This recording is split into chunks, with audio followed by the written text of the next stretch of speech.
ಈ ಒಂದು ವಿಡಿಯೋದಲ್ಲಿ ಇಂಡಿಯನ್ ಎಕಾನಮಿ ಸಿಸ್ಟಮ್ ಯಾವ ರೀತಿ ವರ್ಕ್ ಆಗುತ್ತೆ, ಅದನ್ನ ಯಾರು ಕಂಟ್ರೋಲ್ ಮಾಡ್ತಾರೆ ಅಂಡ್ ಅದೇ ರೀತಿ ನಮಗೆ ಬರ್ತಕ್ಕಂಥ ಇಷ್ಟು ಸ್ಯಾಲರಿಯಲ್ಲಿ ನಮ್ಮ ಕುಟುಂಬದಲ್ಲಿರ್ತಕ್ಕಂಥ ಒಂದು 4 ರಿಂದ 5 ಫ್ಯಾಮಿಲಿ ಮೆಂಬರ್ಸ್ ಇರ್ತಕ್ಕಂಥ ಒಂದು ಕುಟುಂಬವನ್ನ ನಡೆಸೋದು ನಮ್ಗೆ ಅಷ್ಟೊಂದು ಕಷ್ಟ ಆಗಿರ್ತದೆ.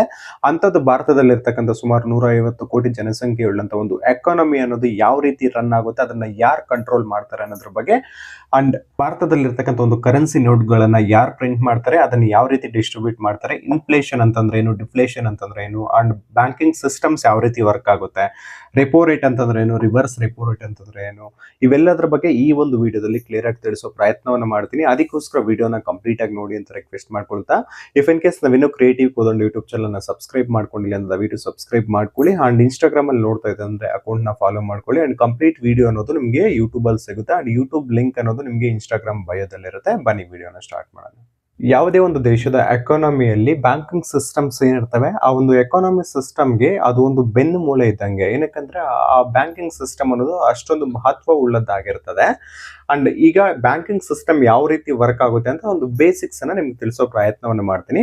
ಫಾರ್ ಎಕ್ಸಾಂಪಲ್, ಈಗ ನಮ್ಮಲ್ಲಿರ್ತಕ್ಕಂಥ ಒಂದು ದುಡ್ಡನ್ನ ಬ್ಯಾಂಕ್ ಅಲ್ಲಿ ಹೋಗಿ ಡೆಪಾಸಿಟ್ ಮಾಡ್ತೀವಿ, ನಾವು ಒಂದು ಫಿಕ್ಸ್ಡ್ ಡೆಪಾಸಿಟ್ ಮಾಡ್ತೀವಿ ಬ್ಯಾಂಕ್ ಅಲ್ಲಿ ಹೋಗಿ ಅಂತಂದಾಗ, ಫಾರ್ ಎಕ್ಸಾಂಪಲ್ ಈಗ 1 ಲಕ್ಷವನ್ನ ನಾವು ಒಂದು ಬ್ಯಾಂಕ್ ಅಲ್ಲಿ ಡೆಪಾಸಿಟ್ ಮಾಡ್ತಿದ್ವಿ ಅಂತಂದಾಗ, ಒಂದು ಫಿಕ್ಸ್ಡ್ ಡೆಪಾಸಿಟ್ ಮಾಡ್ತೀವಿ ಅಂತಂದ್ರೆ ಕೆಲವೊಂದು ಬ್ಯಾಂಕ್ಗಳಲ್ಲಿ 4 ರಿಂದ 7% ಅಥವಾ 8% ಅನ್ನೋದು ನಮಗೆ ಇಂಟ್ರೆಸ್ಟ್ ಅನ್ನ ಕೊಡ್ತಾರೆ. ಫಾರ್ ಎಕ್ಸಾಂಪಲ್, ಈಗ ಯಾವುದೋ ಒಂದು ಬ್ಯಾಂಕ್ ಅಲ್ಲಿ ನಾವು ಡೆಪಾಸಿಟ್ ಮಾಡಿದ್ವಿ ಫಿಕ್ಸ್ಡ್ ಡೆಪಾಸಿಟ್, ಅದಕ್ಕೆ ಒಂದು 7% ನಮಗೆ ರಿಟರ್ನ್ ಕೊಡ್ತಾರೆ ಅಂತಂದ್ರೆ ಒಂದು ಇಂಟ್ರೆಸ್ಟ್ ಕೊಡ್ತಾರೆ ಅನ್ಕೊಳ್ಳೋಣ. 1 ಲಕ್ಷಕ್ಕೆ 1 ವರ್ಷಕ್ಕೆ ನಮಗೆ 7,000 ರೂಪಾಯಿ, 7% ಅಂದ್ರೆ 7,000 ನಮಗೆ ರಿಟರ್ನ್ ಕೊಡ್ತಾರೆ.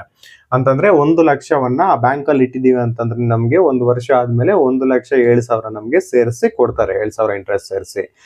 ಅದೇ ಬ್ಯಾಂಕ್ ಇಂದ ನಾವೇನಾದ್ರೂ ಸಾಲ ಪಡ್ಕೋಬೇಕು, ಒಂದು ಬಿಸ್ನೆಸ್ ಮಾಡಬೇಕು, ಅಥವಾ ಒಂದು ವೆಹಿಕಲ್ ತಗೋಬೇಕು, ಅಥವಾ ಏನಾದ್ರೂ ಒಂದು ಲೋನ್ ತಗೋಬೇಕು, ಪರ್ಸನಲ್ ಲೋನ್ ತಗೋಬೇಕು ಅಂತ ನಾವು ಹೋಗಿದೀವಿ ಅಂತಂದ್ರೆ, ನಮ್ಗೆ ಅವ್ರು ಏನ್ ಸಾಲ ಕೊಡ್ತಾರೆ ಆ ಸಾಲದ ಇಂಟ್ರೆಸ್ಟ್ ರೇಟ್ ಅನ್ನೋದು ತುಂಬಾ ಜಾಸ್ತಿ ಇರುತ್ತೆ. ನಮ್ಗೆ ಅವ್ರು ರಿಟರ್ನ್ ಏನ್ ಕೊಡ್ತಾರೆ FD ಗೆ, ಅದಕ್ಕೆ ಡಬಲ್ ಆಗಿರುತ್ತೆ ಆಲ್ಮೋಸ್ಟ್ ಅಂತಾನೆ ಹೇಳ್ಬೋದು. ಯಾಕಂತಂದ್ರೆ ಒಂದೊಂದು ಲೋನ್ ಮೇಲೆ ಒಂದೊಂದು ರೀತಿ ಇಂಟ್ರೆಸ್ಟ್ ಗಳಿರ್ತದೆ. ಫಾರ್ ಎಕ್ಸಾಂಪಲ್, ನೀವು ಒಂದು ಬಿಸ್ನೆಸ್ ಲೋನ್ ತಗೋಬೇಕು ಅನ್ಕೊಂಡಿದ್ದೀರಾ, ಒಂದು ಬಿಸ್ನೆಸ್ ಲೋನ್ ತಗೋಬೇಕಂತಿದ್ರ ಅಂತಂದ್ರೆ ಆ ಬ್ಯಾಂಕ್ ಅಲ್ಲಿ ಒಂದು 14% ಅಥವಾ 15% ಅಷ್ಟು ಇಂಟ್ರೆಸ್ಟ್ ಅನ್ನು ನಿಮ್ಗೆ ಹಾಕ್ತಾರೆ. ಅಂತಂದ್ರೆ 1 ವರ್ಷಕ್ಕೆ, ಒಂದು ಎಕ್ಸಾಂಪಲ್, ನೀವು 1 ಲಕ್ಷದ ಲೋನ್ ಅನ್ನ ತಗೊಳ್ತಾ ಇದ್ದೀರಾ ಅಂತಂದ್ರೆ ನಿಮ್ಗೆ 15% ಇಂಟ್ರೆಸ್ಟ್ ಅಂತಂದ್ರೆ ಆ 1 ಲಕ್ಷಕ್ಕೆ ನೀವು 15% ಅಂದ್ರೆ 15,000 ಅಂತಂದ್ರೆ ನೀವು ರಿಟರ್ನ್ ಕಟ್ಬೇಕಾದ್ರೆ 1,15,000 ಅನ್ನೋದು ನೀವು ಕಟ್ಬೇಕಾಗುತ್ತೆ.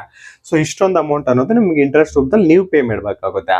ಸೊ ಅದು ಲೋನ್ ಮೇಲೆ ಇಂಟ್ರೆಸ್ಟ್ ಅನ್ನೋದು ವೇರಿ ಆಗ್ತಾ ಇರುತ್ತೆ ನಿಮ್ಗೆ.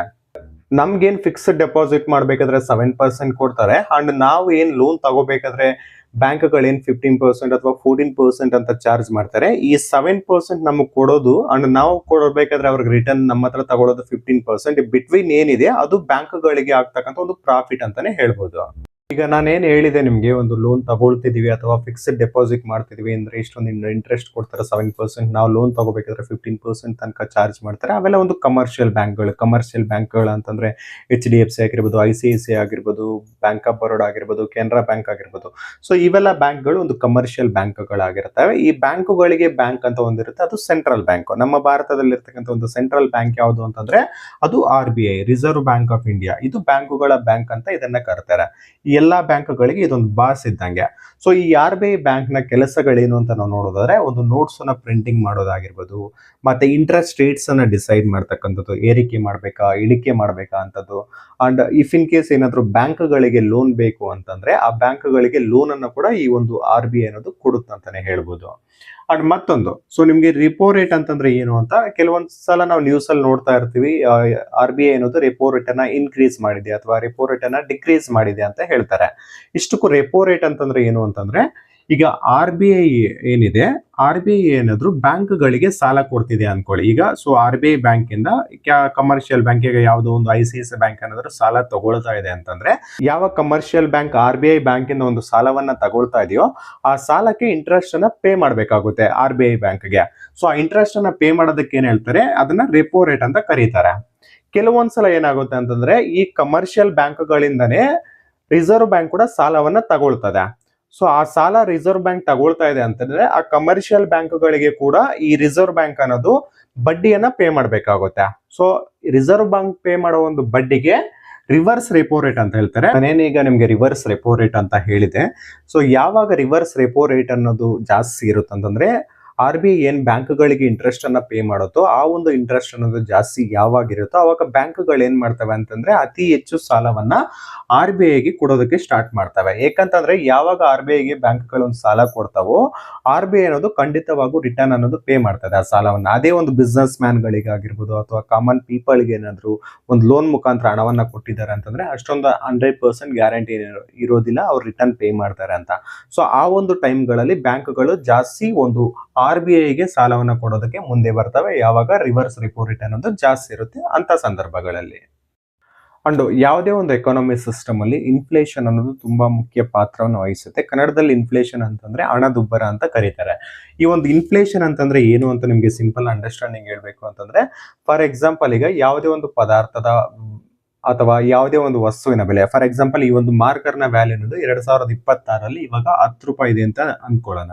ಅದೇ 2027ರಲ್ಲಿ ಇದೇ ಮಾರ್ಕರ್ನ ಬೆಲೆ ಅನ್ನೋದು 20 ರೂಪಾಯಿ ಆಗಿರುತ್ತೆ ಅಂತಂದ್ರೆ ಇದ್ರ ಬೆಲೆ ಅನ್ನೋದು ಜಾಸ್ತಿ ಆಗಿರುತ್ತೆ ಅನ್ಕೊಳ್ಳಿ. ಅದನ್ನ ಇನ್ಫ್ಲೇಷನ್ ಅಂತ ಕರೀತಾರೆ. ಡಿಫ್ಲೇಷನ್ ಏನು ಅಂತಂದ್ರೆ, ಸೊ ಈ ವರ್ಷ 10 ರೂಪಾಯಿ ಇರ್ತಕ್ಕಂಥ ಈ ಒಂದು ಮಾರ್ಕರ್ನ ಬೆಲೆ ನೆಕ್ಸ್ಟ್ ಇಯರ್ ಏನಾದ್ರು ಕಡಿಮೆ ಆಗಿದೆ ಅಂತ, ಫಾರ್ ಎಕ್ಸಾಂಪಲ್ 5 ರೂಪಾಯಿ ಆಗಿದೆ ಅಂತಂದ್ರೆ ಅವಾಗ ಡಿಫ್ಲೇಷನ್ ಅಂತ ಅದನ್ನ ಕರೀತಾರೆ. ನಾನು ಇದಕ್ಕೂ ಮೊದಲು ಏನ್ ಹೇಳಿದೆ ನಿಮ್ಗೆ, ರೆಪೋ ರೇಟ್ ಅಂತ ಹೇಳ್ಬಿಟ್ಟು ಯಾವಾಗ RBI ಬ್ಯಾಂಕ್ಗಳಿಗೆ ಸಾಲವನ್ನ ಕೊಡುತ್ತೆ ಆ ಸಾಲವನ್ನ ತಗೊಂಡ ಬ್ಯಾಂಕ್ಗಳು ಏನ್ ಇಂಟ್ರೆಸ್ಟ್ ನ ಪೇ ಮಾಡ್ತವೆ ಅದನ್ನ ರೆಪೋ ರೇಟ್ ಅಂತ ಕರೀತಾರೆ ಅಂತ ಏನ್ ಹೇಳಿದ್ದೆ. ಯಾವಾಗ ರೆಪೋ ರೇಟ್ ಅನ್ನೋದು ಕಡಿಮೆ ಇರುತ್ತೋ ಅಂತಂದ್ರೆ ಇಂಟ್ರೆಸ್ಟ್ ಅನ್ನೋದು ಕಡಿಮೆ ಇರುತ್ತೋ ಅವಾಗ ಬ್ಯಾಂಕ್ಗಳು RBI ಕಡೆಯಿಂದ ತುಂಬಾ ಜಾಸ್ತಿ ಸಾಲವನ್ನ ತಗೊಳ್ತವೆ. ಯಾವಾಗ ರೆಪೋ ರೇಟ್ ಜಾಸ್ತಿ ಕಡಿಮೆ ಇರುತ್ತೋ ಅಂತ ಸಂದರ್ಭಗಳಲ್ಲಿ ಬ್ಯಾಂಕ್ಗಳು ಕಸ್ಟಮರ್ಸ್ಗೆ ಏನ್ ಲೋನ್ಸ್ ಕೊಡ್ತವೆ ಆ ಒಂದು ಲೋನ್ಸ್ ನ ಇಂಟ್ರೆಸ್ಟ್ ಕೂಡ ಕಡಿಮೆ ಇರ್ತದೆ. ಯಾವಾಗ ಲೋನ್ ನ ಇಂಟ್ರೆಸ್ಟ್ ಕಡಿಮೆ ಇದೆ ಅನ್ನೋದು ಅವಾಗ ಜನಗಳು ತುಂಬಾ ಜಾಸ್ತಿ ಹಣವನ್ನ ಲೋನ್ ನ ಮುಖಾಂತರ ತಗೊಳ್ಳೋದಕ್ಕೆ ಸ್ಟಾರ್ಟ್ ಮಾಡ್ತಾರೆ. ಅವಾಗ ಏನಾಗುತ್ತೆ ಅಂದ್ರೆ ಸುಮಾರಷ್ಟು ಜನರ ಬಳಿ ಹಣ ಅನ್ನೋದು ಶೇಖರಣೆ ಆಗುತ್ತೆ. ಅಂತಂದ್ರೆ ಅವರು ಸುಮಾರಷ್ಟು ಅಮೌಂಟ್ ಅನ್ನ ಸ್ಪೆಂಡ್ ಮಾಡ್ಲಿಕ್ಕೆ ಟ್ರೈ ಮಾಡ್ತಾರೆ. ಸ್ಪೆಂಡ್ ಮಾಡ್ತಿದ್ದಾರೆ ಅಂತಂದಾಗ ಏನಾಗುತ್ತೆ ಅಂದ್ರೆ ಈಗ ಕೆಲವೊಂದು ವಸ್ತುಗಳನ್ನ ತಗೊಳ್ಳೋಕೆ ಸ್ಟಾರ್ಟ್ ಮಾಡ್ತಾರೆ, ಯಾಕಂತಂದ್ರೆ ಅವ್ರ ಹತ್ರ ಅಮೌಂಟ್ ಇದೆ ಅಂತ ಹೇಳ್ಬಿಟ್ಟು. ಅವಾಗ ಏನಾಗುತ್ತೆ ಮಾರ್ಕೆಟ್ ಅಲ್ಲಿ ಸಪ್ಲೈಗಿಂತ ಡಿಮ್ಯಾಂಡ್ ಜಾಸ್ತಿ ಆಗ್ಬಿಡುತ್ತೆ. ಯಾವಾಗ ಸಪ್ಲೈಗಿಂತ ಡಿಮ್ಯಾಂಡ್ ಜಾಸ್ತಿ ಆಗುತ್ತೋ ಅವಾಗ ಏನಾಗುತ್ತೆ ಯಾವುದೇ ಒಂದು ಪ್ರಾಡಕ್ಟ್ ಪ್ರೈಸ್ ಏನಿರುತ್ತೋ ಅದು ಜಾಸ್ತಿ ಆಗ್ಬಿಡುತ್ತೆ. ಸೊ ಪ್ರಾಡಕ್ಟ್ ಪ್ರೈಸ್ ಜಾಸ್ತಿ ಆದಾಗ ಏನಾಗುತ್ತೆ ಇನ್ಫ್ಲೇಷನ್ ಆಗ್ಬಿಡುತ್ತೆ. ಸೊ ನಾನು ನಿಮ್ಗೆ ಏನು ಇದಕ್ಕೂ ಮೊದಲು ಇನ್ಫ್ಲೇಷನ್ ಹೇಳಿದೆ, ಈ ವರ್ಷದಲ್ಲಿ ಇರ್ತಕ್ಕಂಥ ವಸ್ತುವಿನ ಬೆಲೆ ನೆಕ್ಸ್ಟ್ ಇಯರ್ ಅದಕ್ಕಿಂತ ಜಾಸ್ತಿ ಆಗಿದೆ ಆದ್ರೆ ಇನ್ಫ್ಲೇಷನ್ ಅಂತ ಹೇಳ್ತಾರೆ ಅಂತ. ಸೊ ಈ ರೀತಿ ಇನ್ಫ್ಲೇಷನ್ ಆಗಿದೆ ಅಂತಾಗ ವಸ್ತುಗಳ ಬೆಲೆ ಜಾಸ್ತಿ ಆಗಿದೆ ಅಂತಂದಾಗ ಮತ್ತೆ ಏನ್ ಮಾಡ್ತಾರೆ ಜನ ಅನ್ನೋದು ಮತ್ತೆ ಅದನ್ನ ತಗೊಳಕ್ ಹೋಗೋದಿಲ್ಲ.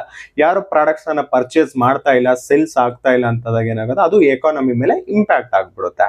ಸೊ ಇಂಥ ಒಂದು ಸಂದರ್ಭಗಳಲ್ಲಿ RBI ಏನ್ ಮಾಡುತ್ತೆ ಅಂತ ಹೇಳೋದಾದ್ರೆ, ಯಾವಾಗ ವಸ್ತುಗಳ ಬೆಲೆ ಅನ್ನೋದು ಜಾಸ್ತಿ ಆಗುತ್ತೋ, ಡಿಮ್ಯಾಂಡ್ ಅನ್ನೋದು ಜಾಸ್ತಿ ಆಗಿ ಸಪ್ಲೈ ಕಡಿಮೆ ಆಗಿರುತ್ತೋ ಅಂತ ಒಂದು ಸಂದರ್ಭಗಳಲ್ಲಿ RBI ಏನ್ ಮಾಡುತ್ತೆ ಅಂತಂದ್ರೆ ಈ ಒಂದು ರೆಪೋ ರೇಟ್ ಏನಿರುತ್ತೆ ಇದನ್ನ ಜಾಸ್ತಿ ಮಾಡ್ಬಿಡುತ್ತೆ. ರೆಪೋ ರೇಟ್ ಅನ್ನೋದು ಯಾವಾಗ ಜಾಸ್ತಿ ಮಾಡುತ್ತೋ RBI ಅವಾಗ RBI ಏನ್ ಬ್ಯಾಂಕ್ಗಳಿಗೆ ಸಾಲ ಕೊಡುತ್ತೋ ಆ ಸಾಲ ಕೊಡ್ತಿರ್ತಕ್ಕಂಥ ಅದಕ್ಕೆ ಇಂಟ್ರೆಸ್ಟ್ ಕೂಡ ಜಾಸ್ತಿ ಆಗುತ್ತೆ. ಅವಾಗ ಬ್ಯಾಂಕುಗಳಿಗೆ ಜನರಿಗೆ ಏನ್ ಸಾಲ ಕೊಡುತ್ತೋ ಅವಾಗ ಅದ್ರ ಇಂಟ್ರೆಸ್ಟ್ ಕೂಡ ತುಂಬಾ ಜಾಸ್ತಿ ಇರುತ್ತೆ. ಆ ಇಂಟ್ರೆಸ್ಟ್ ಜಾಸ್ತಿ ಆದಾಗ ಜನ ಏನ್ ಮಾಡ್ತಾರೆ ಅಂತಂದ್ರೆ ಲೋನ್ಗಳು ಅನ್ನೋದು ಅಷ್ಟು ಮಟ್ಟಿಗೆ ತಗೊಳ್ಳೋದಕ್ಕೆ ಹೋಗೋದಿಲ್ಲ.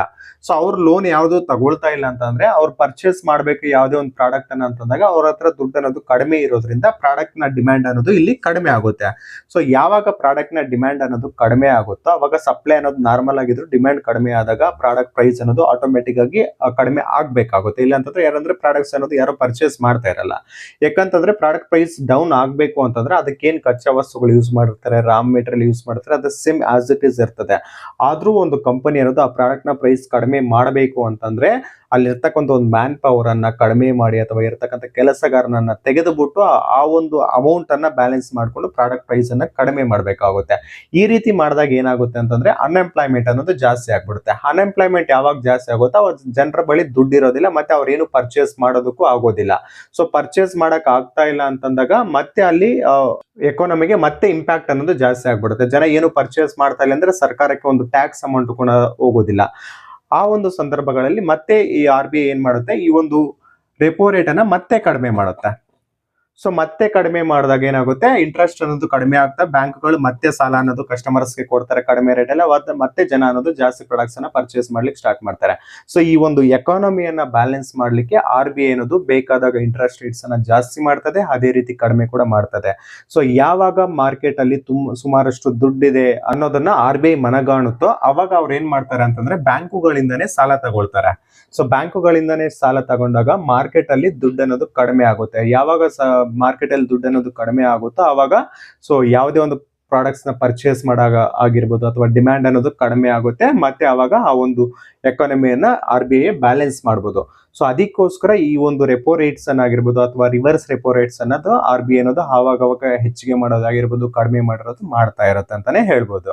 ಅಂಡ್ ನಾನು ಸ್ಟಾರ್ಟಿಂಗ್ ಅಲ್ಲಿ ಹೇಳ್ಬೇಕಾದ್ರೆ ನೋಟ್ಸ್ ಅನ್ನ ಯಾರು ಪ್ರಿಂಟ್ ಮಾಡ್ತಾರೆ ಅಂಡ್ ಯಾವ ರೀತಿ ಇದು ಡಿಸ್ಟ್ರಿಬ್ಯೂಟ್ ಆಗ್ತದೆ ಅನ್ನೋದ್ರ ಬಗ್ಗೆನೂ ಹೇಳಿದೆ. ಸೊ ಅದನ್ನ ಈಗ ಎಕ್ಸ್ಪ್ಲೈನ್ ಮಾಡಿದ್ದೀನಿ ಅಂದ್ರೆ ವಿಡಿಯೋ ಇನ್ನೂ ಲೆಂತ್ ಆಗ್ಬಿಡುತ್ತೆ. ಈಗಾಗಲೇ ನಾನು ಒಂದು ವಿಡಿಯೋನ ಕೂಡ ಮಾಡಿದ್ದೀನಿ ಇದ್ರ ಬಗ್ಗೆ, ಒಂದು 4 years ಬ್ಯಾಕ್ ಇಂಡಿಯನ್ ಎಕಾನಮಿ ಯಾವ ರೀತಿ ವರ್ಕ್ ಆಗುತ್ತೆ ಅನ್ನೋದ್ರ ಬಗ್ಗೆ. ಸೊ ಆ ಒಂದು ವಿಡಿಯೋ ಲಿಂಕ್ ಅನ್ನ ಡಿಸ್ಕ್ರಿಪ್ಷನ್ ಅಲ್ಲೇ ಕೊಟ್ಟಿರ್ತೇನೆ, ಅದೇ ರೀತಿ ಎಂಡ್ ಸ್ಕ್ರೀನ್ ಅಲ್ಲೂ ಕೂಡ ಕೊಟ್ಟಿರ್ತೀನಿ. ನೀವು ಒಂದು ಆ ವಿಡಿಯೋನ ನೋಡಿ ಇದ್ರ ಬಗ್ಗೆ ಕಂಪ್ಲೀಟ್ ಆಗಿ ಇನ್ನೂ ಡೀಟೇಲ್ಡ್ ಆಗಿ ನಾನು ಎಕ್ಸ್ಪ್ಲೈನ್ ಅನ್ನ ಮಾಡಿದ್ದೀನಿ, ನಿಮಗೆ ಬೆಟರ್ ಐಡಿಯಾ ಕೂಡ ಬರುತ್ತೆ. ಅಂಡ್ ಇದ್ರ ಬಗ್ಗೆ ಫರ್ದರ್ ಡೀಟೇಲ್ಸ್ ಇನ್ನೂ ಬೇಕಂತಂದ್ರೆ ಕಮೆಂಟ್ ಮಾಡಿ, ನಾನು ಇನ್ನೂ ಎಕ್ಸ್ಪ್ಲೈನ್ ಮಾಡಿ ಇದ್ರ ಬಗ್ಗೆ ಇನ್ನೂ ಡೀಟೇಲ್ಡ್ ಆಗಿ ಒಂದು ವಿಡಿಯೋನ ಮಾಡೋ ಪ್ರಯತ್ನವನ್ನು ಕೂಡ ಮಾಡ್ತೀನಿ. ಇದಿಷ್ಟು ಇಂಡಿಯನ್ ಎಕಾನಮಿ ಅಂಡ್ ಯಾವ ರೀತಿ ವರ್ಕ್ ಆಗುತ್ತೆ, ಇನ್ಫ್ಲೇಷನ್ ಅಂತಂದ್ರೆ ಏನು, ಡಿಫ್ಲೇಷನ್ ಅಂತಂದ್ರೆ ಏನು, ಅಂಡ್ ಈ ಲೋನ್ಗಳು ಯಾವ ರೀತಿ ಕೊಡ್ತಾರೆ, ಅಂಡ್ ರೆಪೋ ರೇಟ್ ಅಂತಂದ್ರೆ ಏನು, ರಿವರ್ಸ್ ರೆಪೋ ರೇಟ್ ಅಂತಂದ್ರೆ ಏನು, ಅದ್ ಏನಕ್ಕೆ ಅವಾಗ RBI ಜಾಸ್ತಿ ಮಾಡುತ್ತೆ ಕಡಿಮೆ ಮಾಡುತ್ತೆ ಅನ್ನೋದ್ರ ಬಗ್ಗೆ ತಿಳಿಸೋದ್ರ ಪ್ರಯತ್ನ ಆಗಿತ್ತು. ಅಂಡ್ ಈ ವಿಡಿಯೋ ಒಂದು ಇನ್ಫಾರ್ಮೇಶನ್ ನಿಮ್ಗೆ ಏನಾದರೂ ಇಷ್ಟ ಆಗಿದ್ರೆ ವಿಡಿಯೋಗೆ ಒಂದು ಲೈಕ್ ಮಾಡಿ, ನಿಮ್ಮ ಸ್ನೇಹಿತರಿಗೆ ಶೇರ್ ಮಾಡಿ. ಅಂಡ್ ಇಂತಹ ಮತ್ತಷ್ಟು ಇಂಟ್ರೆಸ್ಟಿಂಗ್ ವಿಚಾರಗಳಿಗೋಸ್ಕರ ಕ್ರಿಯೇಟಿವ್ ಕೋದಂಡ ಯೂಟ್ಯೂಬ್ ಚಾನಲ್ಗೆ ಸಬ್ಸ್ಕ್ರೈಬ್ ಮಾಡ್ಕೊಳ್ಳಿ. ಧನ್ಯವಾದಗಳು ಸ್ನೇಹಿತರೆ.